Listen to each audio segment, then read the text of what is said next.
بسم اللہ الرحمن الرحیم۔ کرام، آپ سب کیسے ہیں؟ آج ہم اصول شاشی کے سبق نمبر 29 کو پڑھیں گے۔ آج کے سبق کا عنوان ہے عموم مشترک کے عدم جواز پر ایک تفریح۔ گزشتہ سبق میں ہم نے عموم مشترک کے عدم جواز پر مسائل پڑھے تھے۔ آج ہم ایک تفریح پڑھیں گے عموم مشترک کے عدم جواز پر۔ آج کی سبق کی مزید وضاحت سے پہلے آئیے آج کے سبق کی عبارت اور اس کو ترجمہ کرتے ہیں۔ آج کا ہمارا سبق شروع ہوتا ہے وَعَلَى هَذَا قُلْنَا سے۔ مصنف علیہ رحمہ لکھتے ہیں وَعَلَى هَذَا قُلْنَا لَا يَجِبُ النَّظِيرُ فِي جَزَاءِ الصَّيْدِ لِقَوْلِهِ تَعَالَى فَجَزَاءٌ مِثْلُ مَا قَتَلَ مِنَ النَّعَامِ۔ اور اسی اصل پر ہم نے کہا جزائے صید میں مثل سوری واجب نہ ہوگا، کیونکہ باری تعالیٰ نے فرمایا پس اس پر بدلہ ہے اسی مارے ہوئے کے برابر مویشی میں سے۔ لأن المثل مشترک بین المثل صورتا و بین المثل معنا وهو القیمت، اس لیے کہ مثل کا جو لفظ ہے، لفظ مثل، یہ مثل صوری اور مثل معنوی یعنی قیمت کے درمیان مشترک ہے۔ وقد اريد المثل من حيث المعنى بهذا النص في قتل الحمام والعصفور ونحوهما بالاتفاق، پس تحقیق لیا اور کبوتر وغیرہ کے قتل میں بالاتفاق مثل معنوی مراد ہے۔ فلا يزاد المثل من حيث الصورة اذ لا عموم للمشترک اصلا، پس اب اس مثل معنوی کے باوجود مثل صورت کا اضافہ نہیں کیا جائے گا، اس لیے کہ عموم مشترک بالکل بھی جائز نہیں ہے۔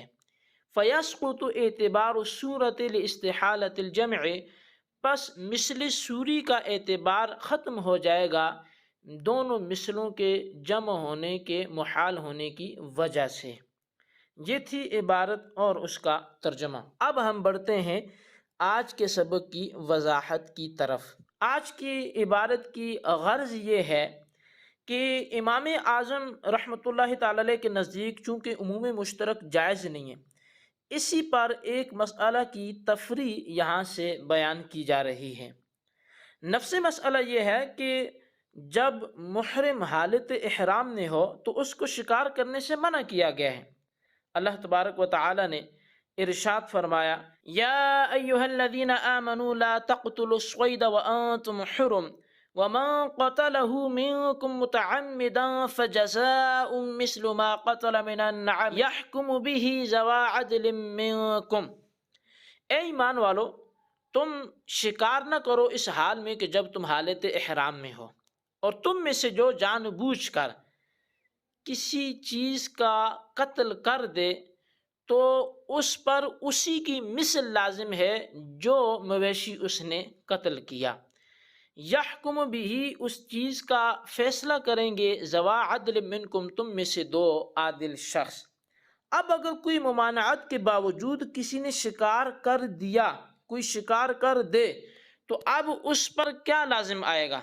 اس کو منع بھی تھا کہ شکار نہیں کرنا، لیکن باوجود اس ممانعت کے اگر کوئی شخص شکار کر دے تو اس پر حکم شرعہ کیا وارد ہوگا، اس پر ہماری آج کی تفصیل ہے۔ اس آیت مبارکہ میں جو مشترک لفظ ہے وہ ہے مثلو، کہ جو شکار کرے گا اس پر مثل لازم آئے گی اس چیز کی جو اس نے جاندار میں سے قتل کیا، نعام مویشی میں سے قتل کیا۔ اب اس چیز کی مثل لازم آئے گی۔ لفظ مثل دو معنوں میں مشترک ہے، اس کا معنی مثل سوری بھی ہے اور اس کا معنی مثل معنوی بھی ہے۔ اگر اس کا معنی مثل سوری ہو تو مثل سوری کی مثال جیسے ایک چیز جسامت اور خلقت کے لحاظ سے دوسری چیز کے برابر ہو، جیسے ہرن کا مثل سوری بکری ہے، خرگوش کا مثل سوری 1 سال سے کم عمر کا بچہ ہے بکری کا۔ مثل معنوی سے مراد قیمت ہے۔ یہاں یہ بات ذہن میں رکھیے گا، شریعت کی جانب سے 2 طرح کی مثل میں سے ایک لازم ہوگی۔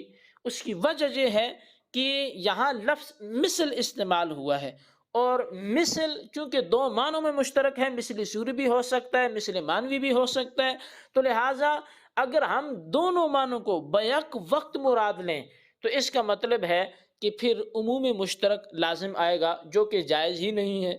اس لیے یہاں دونوں معنی بیک وقت مراد نہیں ہو سکتے۔ تو اب سوال یہ ہوگا کہ جب دونوں معنی ایک ہی وقت میں مراد نہیں لیے جا سکتے تو اب ہم پھر کون سا معنی مراد لیں گے؟ ہم مثل سوری مراد لیں گے یا مثل مانوی مراد لیں گے؟ ہم کا اسی بارے میں اختلاف ہے اور دو مذہب بنتے ہیں۔ ایک مذہب ہے امام اعظم اور امام ابو یوسف کا۔ ان کا مذہب یہ ہے کہ ہر حال میں مثل مانوی یعنی قیمت ہی دی جائے گی، مثل سوری لازم نہیں آئے گی۔ اور دوسرا مذہب ہے امام محمد اور بقیہ ائمہ ثلاثہ یعنی امام شافعی، امام مالک اور امام احمد بن حنبل رحمہم اللہ تعالی اجمعین۔ اب یہ فرماتے ہیں کہ جب تک شکار کردہ جانور کا مثل سوری موجود ہو اس وقت تک مثل مانوی دینا جائز نہیں ہوگا۔ ہاں اگر جس کا شکار کیا اس کا مثل سوری موجود نہیں ہے تو لہٰذا پھر مثل مانوی دیا جا سکے گا۔ سب سے پہلے ہم امام شافعی، امام مالک، امام احمد بن حنبل اور امام محمد ان کی دلیل کی طرف بڑھتے ہیں۔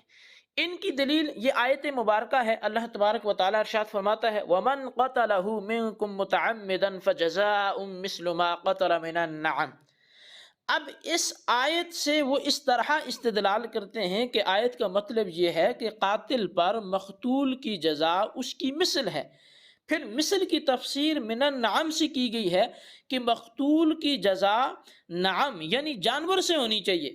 یہ بات تو ظاہر ہے کہ نعم قیمت نہیں ہے۔ اس پر دوسری دلیل حضرت عمر رضی اللہ تعالیٰ عنہ کے حوالے سے حدیث نقل کرتے ہیں کہ حضرت عمر رضی اللہ تعالیٰ عنہ نے اونٹ کو شتر مرغ کے عوض واجب قرار دیا تھا، اور اسی طرح بکری کا بچہ خرگوش کے عوض آپ نے واجب قرار دیا تھا، اور یہ دونوں چیزیں مثل سوری ہیں، مثل مانوی نہیں ہے۔ ان دو دلیلوں سے مثل سوری کا دینا یہ ثابت ہوتا ہے۔ یہ تھی دلیل امام محمد اور دیگر ائمہ ثلاثہ کی۔ اب ہم بڑھتے ہیں امام اعظم اور امام ابو یوسف کی دلیل کی طرف۔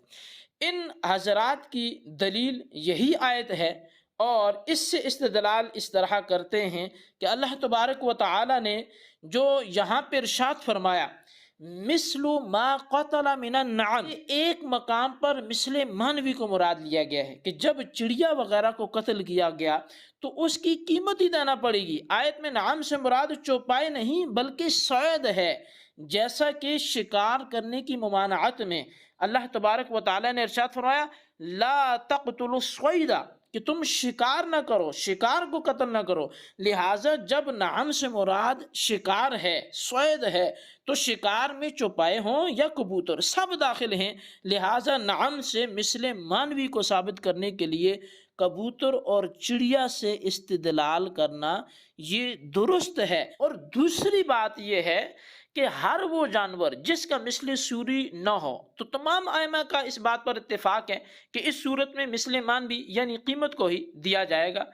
جب تمام ائمہ کے ہاں بالاتفاق بعض شکار پر یعنی جیسے چڑیا وغیرہ ہے تو ایسی صورت میں مثل مانوی ہی لازم ہے، تو دوسرے باس میں یعنی اگر مثل سوری کو بھی لازم ٹھہرائیں، جیسے کہ شتر مرغ کی صورت میں اونٹ لازم کر دیا یا ہرن کی صورت میں بکری لازم کر دی، تو پھر تو مشترک کے دونوں معانی پر بیک وقت عمل کرنا لازم آ جائے گا، اور اسی کو تو عموم مشترک کہتے ہیں، جو کہ احناف کے نزدیک جائز ہی نہیں ہے۔ تو لہٰذا اگر مثل کے دونوں معنی ایک ہی وقت میں مراد لیے جائیں تو یہ عموم مشترک ہو جائے گا، جو جائز نہیں ہے۔ اس ناجائز کام سے بچنے کے لیے پھر یہ بات ماننا پڑے گی کہ جب تمام ائمہ کرام کبوتر اور چڑیا میں مثل مانوی کے قائل ہیں تو جب وہ ایک مقام پر مثل مانوی یعنی مشترک کا ایک معنی متعین کر چکے تو اب مثل سوری جو مشترک کا دوسرا معنی تھا، جو لفظ مثل کے مشترک کے معانی میں سے دوسرا معنی تھا، اب اس کو اسی وقت میں وہ مراد نہیں لے سکتے۔ اگر اس کو بھی اسی وقت میں وہ مراد لیتے ہیں تو اس کا مطلب ہے یہ عموم مشترک ہو رہا ہے، جو کہ احناف کے ہاں جائز نہیں ہے۔ اور ہمارے مذہب کی تائید اسی آیت کے اگلے حصے سے بھی ہو رہی ہے۔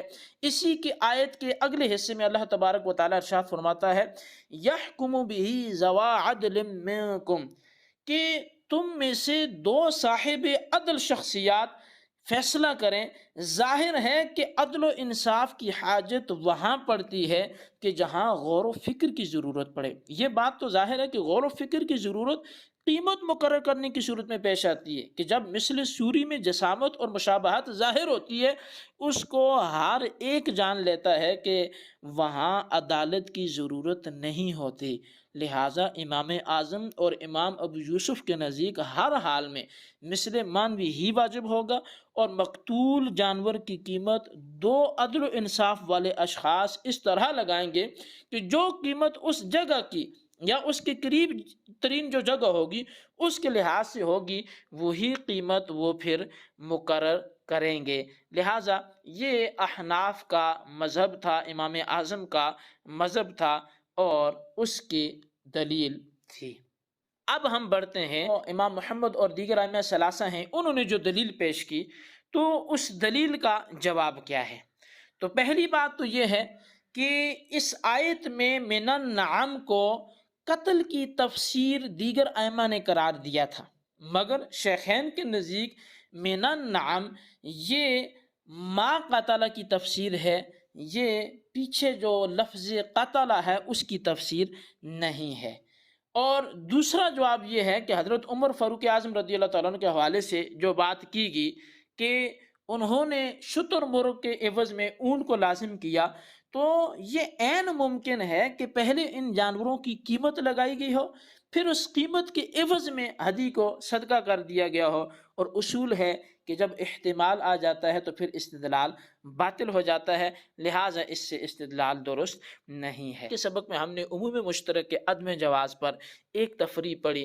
امام محمد اور ائمہ ثلاثہ یعنی امام شافعی، امام مالک، امام احمد بن حنبل رحمہم اللہ تعالی سے جو اختلاف تھا اس کو بھی پڑھا۔ امام اعظم کے مذہب کی وجہ ترجیح کیا تھی یہ بھی ہم نے پڑھی، کہ عقل ہو یا نقل ہو ہر لحاظ سے امام اعظم کا مذہب جو ہے وہ ثابت ہوتا ہے۔ تو لہٰذا ان سوالات کو اپنی رجسٹر پر لکھیں، ان کے جوابات لکھیں، سبق کو اچھی طرح یاد کریں۔ پہلا سوال یہ ہے کہ محرم پر حالت احرام میں شکار کرنے سے کیا لازم آتا ہے؟ دوسرا سوال یہ ہے مثل سوری اور مثل مانوی کی وضاحت کریں، اور تیسرا سوال یہ ہے کہ مذکورہ مسئلے میں احناف کا مذہب دلیل کے ساتھ بیان کریں۔ اللہ تبارک و تعالیٰ سے دعا ہے ہم نے جو سنا اسے یاد رکھنے کی توفیق نصیب فرمائے، آمین۔